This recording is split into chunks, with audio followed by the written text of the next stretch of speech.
এটা একটা কবরস্থান। এখানে প্রায় ৩৫ জনের কবর আছে। একসময় এদের কত হাকডাক ছিল, কত আত্মীয় স্বজন ছিল, কত আনন্দ ছিল, কত দুঃখ ছিল। এখন এদের কিছুই নেই। আত্মীয় স্বজনরাও ভুল করে একবার এদের কথা মনে করে না। হয়তো দুটো ঈদে বছরে কবর জিয়ারতের জন্য এখানে আসে। চিন্তা করে দেখেছেন, একদিন আমাদেরকেও এখানে শুয়ে থাকতে হবে, বৃষ্টিতে ভিজতে হবে, ঠান্ডায় কোনো শীতের পোশাক থাকবে না, তার সাথে কবরের আযাব তো আছেই। একবার ভেবে দেখুন তো, মানুষ অবৈধভাবে ইনকাম করে বড় বড় বিল্ডিং বানায়, ঘরবাড়ি বানায়, কিন্তু সে যখন মারা যায় তার বিল্ডিংয়ে কিন্তু তার জায়গা হয় না। প্রথমে তার জায়গা হয় বাড়ির বারান্দায়, তারপর বাড়ির উঠানে, সর্বশেষ বাসতলায়।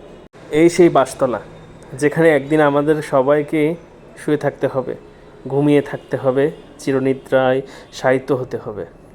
আমাদের কথা কেউ আর মনে রাখবে না।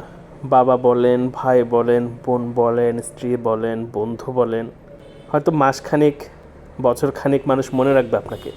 তারপর আস্তে আস্তে সবার মন থেকে আপনি মুছে যাবেন এক সময়। জেনে না বুঝে আমরা কত পাপ করি, কত অন্যায় করি। মহান আল্লাহ পাক রব্বুল আলামিন আমাদের এই পাপগুলোকে যেন ক্ষমা করে দেন। আমিন।